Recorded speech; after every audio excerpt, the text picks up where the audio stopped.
안녕하세요. 책을 읽자입니다. 오늘은 국가정신건강정보 포털에서 질환별 정보를 알아보려고 합니다. 현재 저 또한 불안장애와 우울장애, 불면장애를 앓고 있습니다. 일단 이 병에 대해서 무엇인지 알아야 대처 방안이 생길 것이라고 생각을 합니다. 많은 분들이 많은 상처를 받으면서 사회적으로 많이 이 정신과 쪽으로 장애를 많이 앓고 있을 것입니다. 이거는 절대 숨겨서 되는 일은 아니라고 생각을 합니다. 더 드러내고 가까운 정신과가 있다면 건강정보를 알아보고 치료하는 방법을 한다면 좋은 결과가 있을 것이라고 생각을 합니다.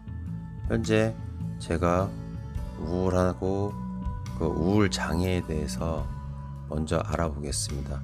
자료의 출처는 국가정신건강정보포털 보건복지부에 있습니다. 우울증의 개요는 이렇습니다. 우울해. 누구나 살다 보면 한 번쯤은 떠오르기도 하고 말로 표현하기도 하는 말입니다. 이 우울한 기분이 단순한 기분이 아니라 병적인 수준의 우울증이 되었다는 것을 어떻게 구분할 수 있을까요?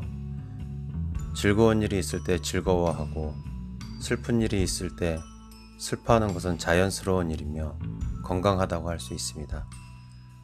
하지만 어떤 일을 겪으면서 이전보다 혹은 사회통념상 다른 사람의 반응에 비해 지나치고 오래 우울해한다면 기분을 조절하는 데 문제가 생겼을 가능성을 생각해 볼 수 있습니다.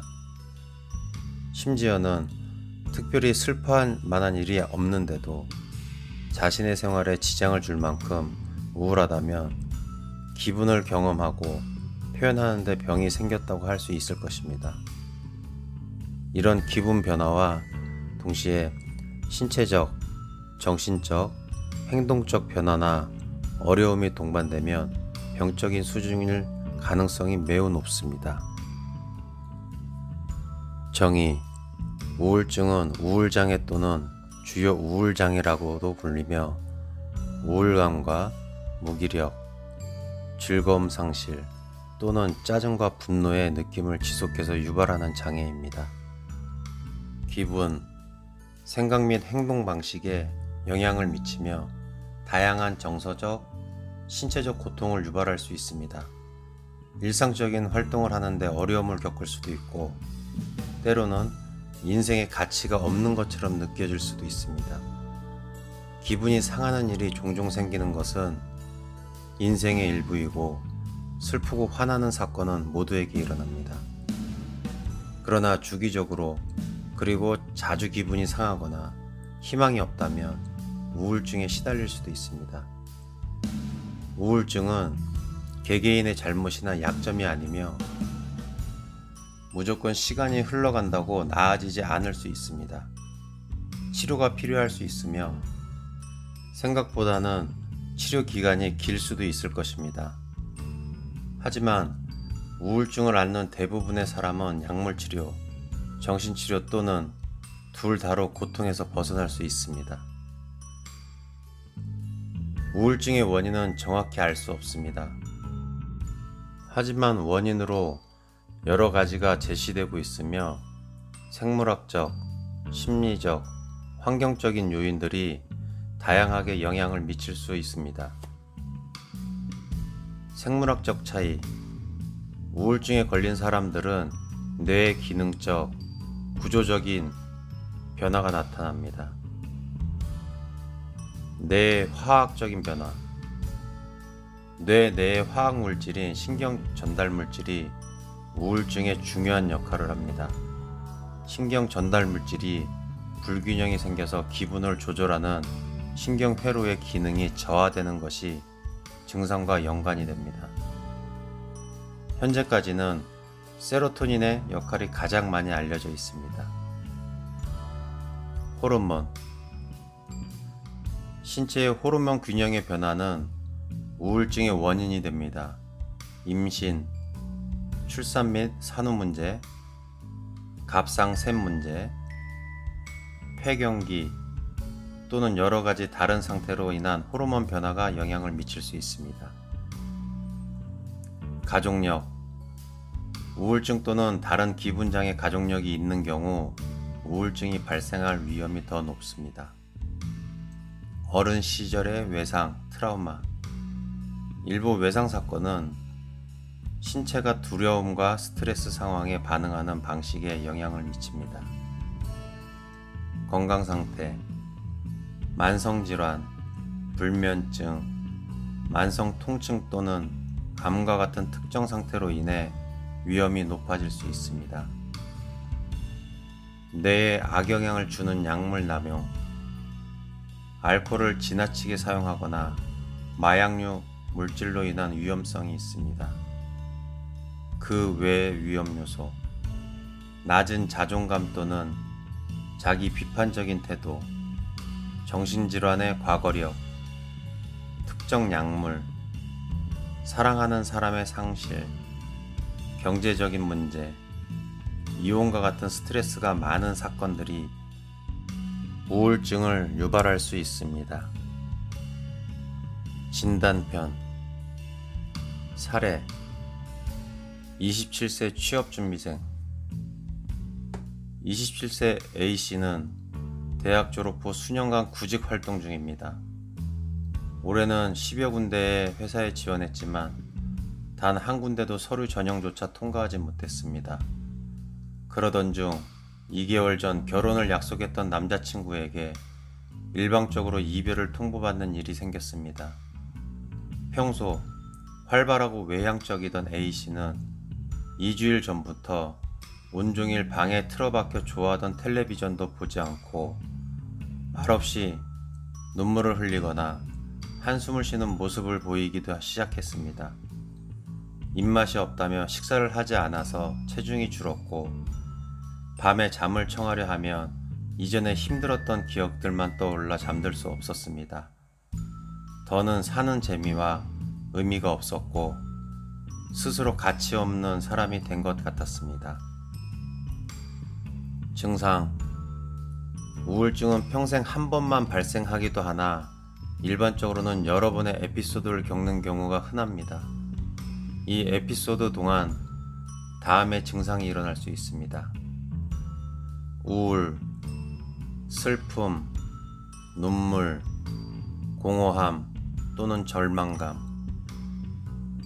작은 문제에 대해서도 화가 나고 폭발함, 과민성 또는 좌절, 취미 또는 스포츠와 같은 대부분 또는 모든 정상적인 활동, 성인의 경우 성생활을 포함합니다. 관한 관심 또는 즐거움 상실, 불면증이나 과도한 수면을 포함한 수면장애, 피곤함과 에너지 부족으로 작은 작업이라도 상당한 노력이 필요, 식욕이 줄어 체중이 줄기도 하지만 식욕이 늘어 체중이 늘기도 함, 불안, 안전불전 못함, 생각, 말하기, 신체의 움직임이 느려짐, 자신을 무가치하다고 느끼거나 죄책감을 느끼고 과거의 실패나 자책에 빠짐, 생각, 집중, 판단, 기억하는 데 어려움이 있음, 죽음, 자살 생각, 자살 시도 또는 자살에 대한 빈번하거나 반복되는 생각, 병원 검사에서 설명되지 않은 허리 통증이나 두통과 같은 지속하는 통증. 이런 증상은 우울증을 앓고 있는 많은 사람에게 일, 학교, 사회활동, 일상적인 활동을 포함한 많은 영역에서 눈에 띄는 문제를 일으킬 정도로 심각한 영향을 미칩니다. 어떤 사람들은 이유 없이 비참하거나 불안하다고 느낄 수 있습니다. 소아 청소년에서의 우울 증상. 소아 청소년의 우울 증상은 성인과 비슷하지만 아래와 같이 약간의 차이가 있을 수 있습니다. 어린 아이들의 우울증 증상에는 우울이나 슬픔, 과민성, 칭얼댐, 걱정, 아프다고 하는 것, 학교에 가지 않으려 하는 것, 또는 체중 부족이 포함될 수 있습니다. 청소년의 경우 증상에는 우울이나 슬픔, 과민성, 부정적 및 무가치한 느낌, 분노, 성적 저하 또는 학교 출석 거부, 오해 및 극도로 민감한 느낌, 너무 많이 먹거나 자고 자해를 하거나 일상에 흥미를 잃거나 사회관계를 회피하는 것이 포함될 수 있습니다. 노인의 우울증 증상. 우울증은 나이가 들어감에 따라 발생하는 노화의 정상적인 부분이 아니며 결코 가볍게 여겨서는 안 됩니다. 많을 경우 노인들은 우울증을 진단받지 않고 치료하지 않으며 도움을 구하는 것을 꺼리기도 합니다. 노인의 우울증 증상은 다음과 같이 모호할 수 있습니다. 기억의 어려움 또는 성격 변화, 신체적 고통 또는 통증, 피로, 식욕 부진, 수면 문제 또는 성욕 저하, 사교 활동을 하거나 새로운 일을 하기보다는 집에서만 지냄, 자살에 대한 생각과 감정, 특히 남성 노인에서 더 위험함. 진단 기준. 우울증 진단을 위한 단일 검사는 없고 정신건강의학과 전문의의 종합적인 판단이 중요합니다. 대부분의 경우 기분, 식욕, 수면 패턴, 활동 수준, 생각에 대한 연속된 질문을 진행하며 다음을 기반으로 우울증 진단을 결정할 수 있습니다. 신체 검사. 의사는 신체 검사를 하고 건강에 관해 질문을 할 수 있습니다. 어떤 경우에는 우울증이 근본적인 신체 건강 문제와 관련이 있을 수 있습니다. 혈액 검사.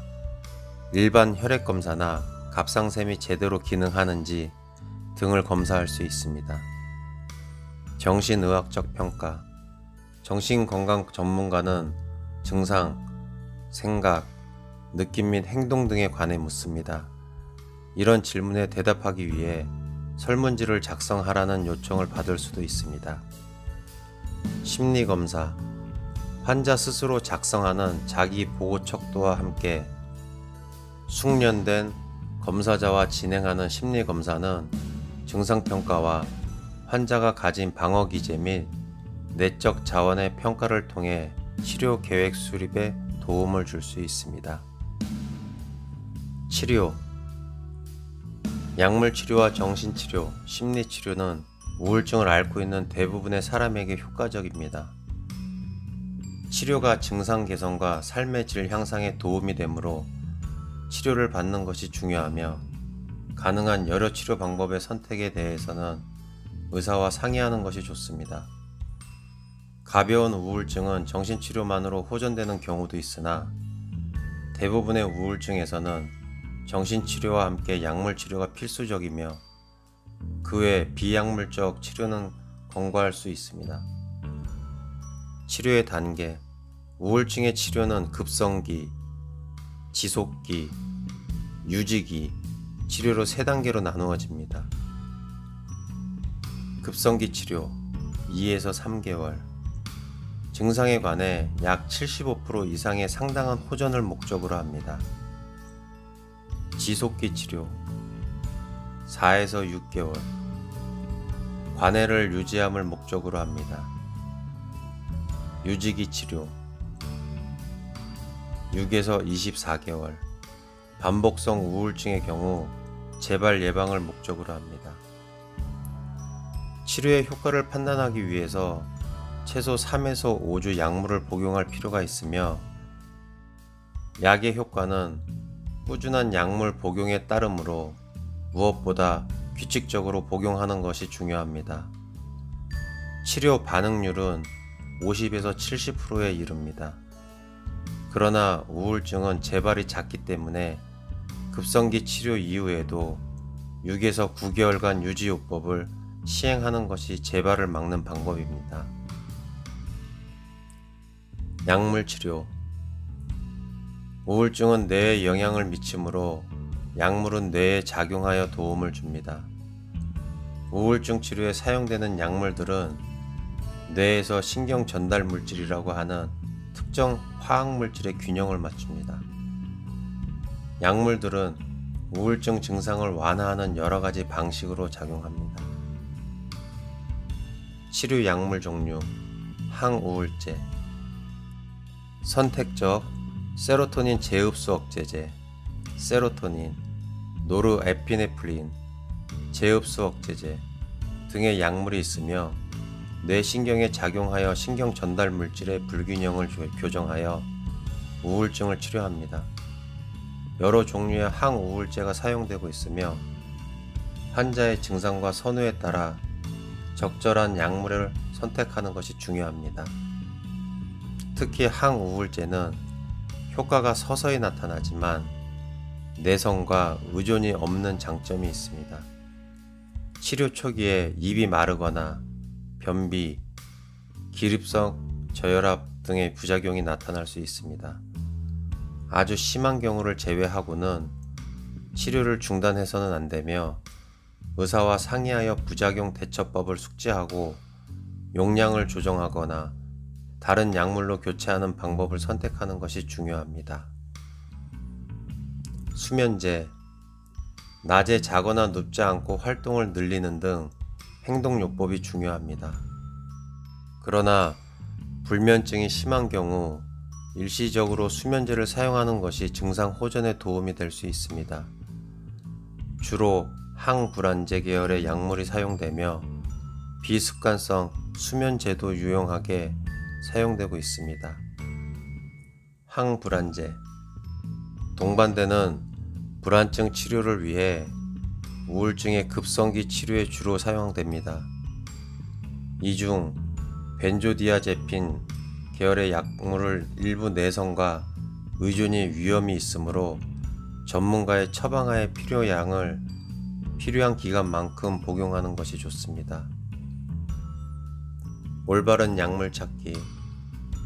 가족이 항우울제에 잘 반응했다면 그 약물이 효과가 좋을 수 있습니다. 또는 효과가 있는 약물을 찾기 전에 여러 가지 약물이나 약물의 조합을 시도해야 할 수도 있습니다. 일부 약물은 완전한 효과를 발휘하고 부작용이 완화되기까지 몇 주 이상 걸리므로 인내심이 필요합니다. 갑작스러운 약물 중단의 위험성. 갑자기 약물을 중단하거나 여러 번 복용하지 않으면 금단 증상을 유발할 수 있으며 급작스러운 약물 중단이 우울증을 악화시킬 수 있습니다. 의사와 상의 후 점진적으로 복용량을 줄이는 것이 안전합니다. 정신치료.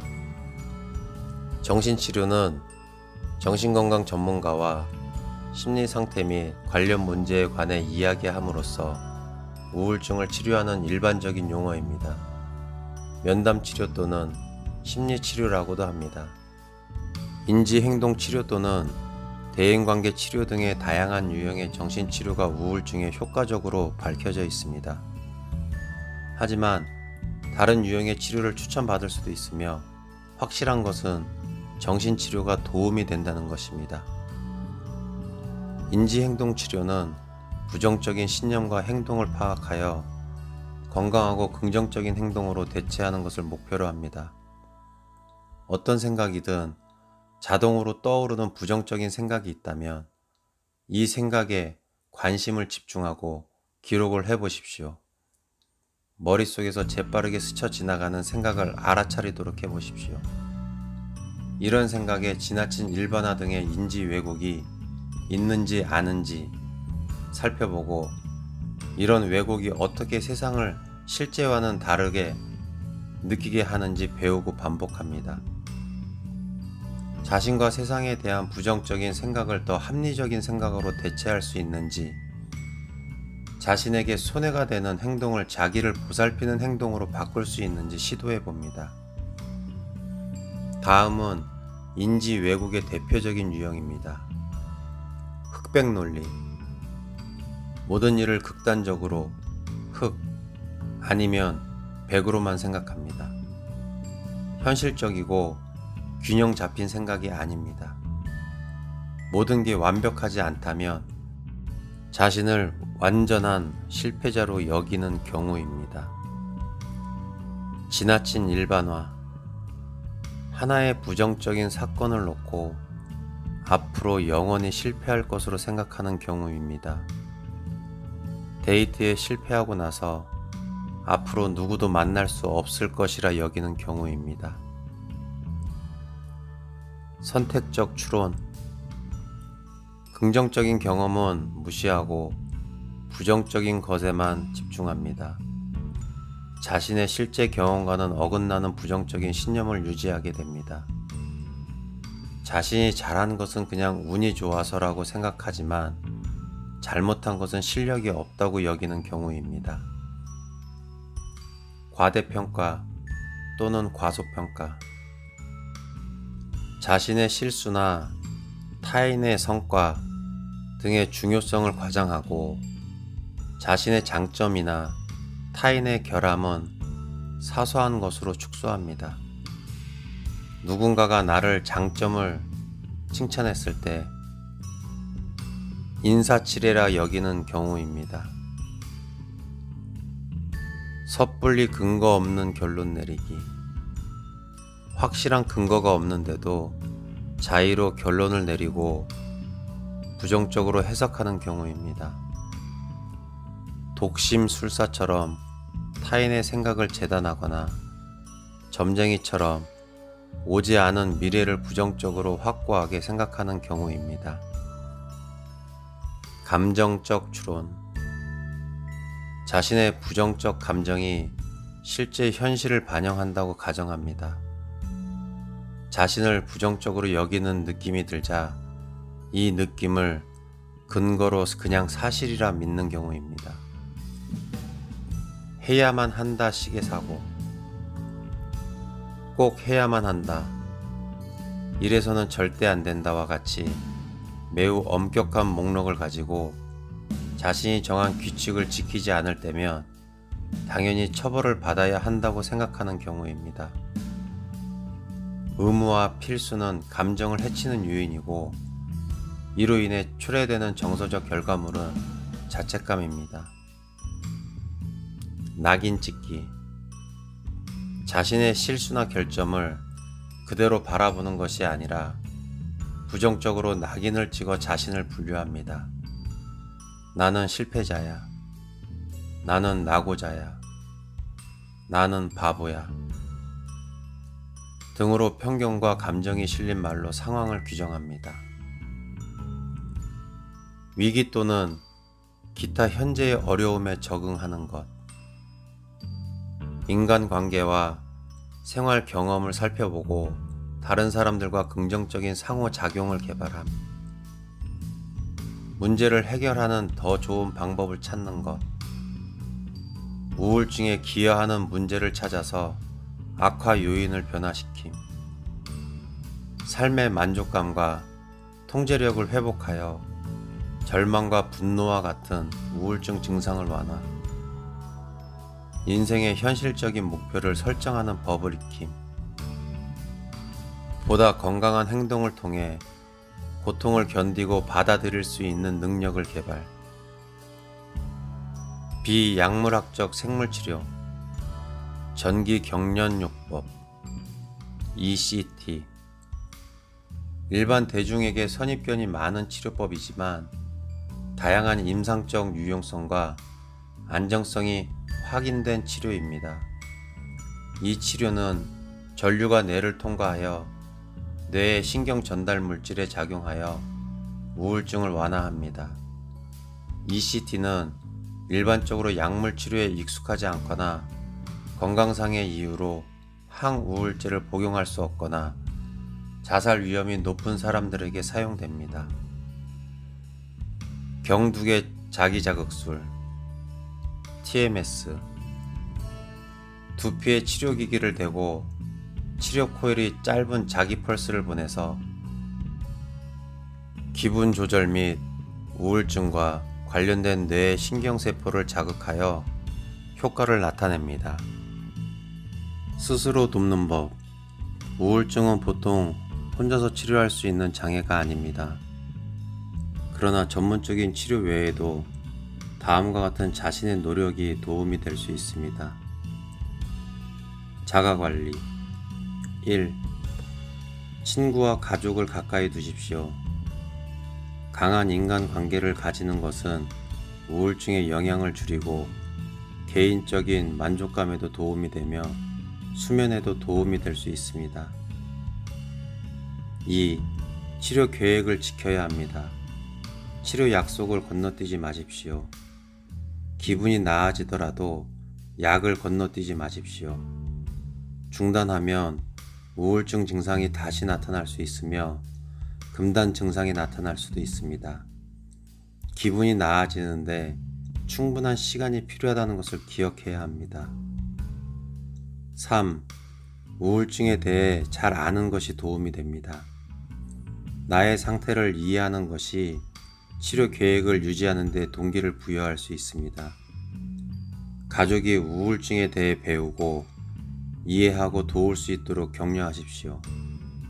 4. 경고 신호에 주의를 기울여야 합니다. 증상이 악화할 경우 무엇을 할지 계획을 세우십시오. 증상이나 느낌이 변하면 의사에게 문의하시고 가족과 가까운 사람들에게 경고 신호를 알아차릴 수 있도록 도와달라고 요청하십시오. 5. 알코올 및 마약성 약물을 피하십시오. 알코올성이나 마약성 약물이 우울증 증상을 완화하는 것처럼 보이지만 장기적으로는 증상을 악화시키고 우울증을 치료하기 어렵게 만듭니다. 알코올이나 마약성 약물 사용으로 인한 도움이 필요하면 의사와 상담하십시오. 생활습관 관리. 1. 자신을 스스로 돌보는 노력이 필요합니다. 건강하고 규칙적인 식사를 하십시오. 과일, 채소, 곡물, 저지방 유제품, 살코기 등을 정기적으로 섭취하여 전반적인 건강 상태를 유지하십시오. 2. 매일 최소한 30분의 적당한 운동을 하십시오. 걷기, 조깅 또는 체육관 방문 등의 활동이 습관이 될 수 있도록 노력하십시오. 3. 매일 같은 시간에 잠자리에 들고 일어나십시오. 일관된 수면 시간표를 가지고 있으면 우울증과 수면 장애 증상을 줄일 수 있습니다. 4. 자기 전 최소 2시간 전에 전자장치 사용을 중단하십시오. 휴대전화, 태블릿 또는 TV에 푸른빛과 자극으로 인해 24시간 주기 리듬이 중단되어 잠들기가 더 어려워질 수 있습니다. 지원체계, 도움이 되는 곳. 인터넷상에서는 대한정신건강재단에서 운영하는 웹사이트 해피마인드를 통해 우울증에 대한 정보와 무료 상담이 가능합니다. 또한 서울시 자살예방센터에서는 운영하는 웹사이트를 방문하면 인터넷 채팅을 상담할 수 있습니다. 보건복지부에서 운영하는 중앙자살예방센터 전화번호 1393 24시간 정신건강 상담이 가능하며 보건복지부 긴급전화 129를 통해서도 위기시 상담이 가능합니다. 대부분의 시, 군, 구단위에서 운영하는 정신건강복지센터를 통하면 전문의 상담과 사례 관리를 받을 수 있습니다. 지금까지 국가정신건강정보포털에서 질환별 정보, 우울증에 대해서 알아보았습니다. 작성 및 감수, 보건복지부 국립정신건강센터, 대한신경정신의학회, 법적 한계에 대한 고지. 본 정보는 정신건강 정보에 대한 이해를 돕기 위한 참고자료이며 개별 환자 증상과 질병에 대한 정확한 판단을 위해서는 의사의 진료가 반드시 필요합니다. 감사합니다.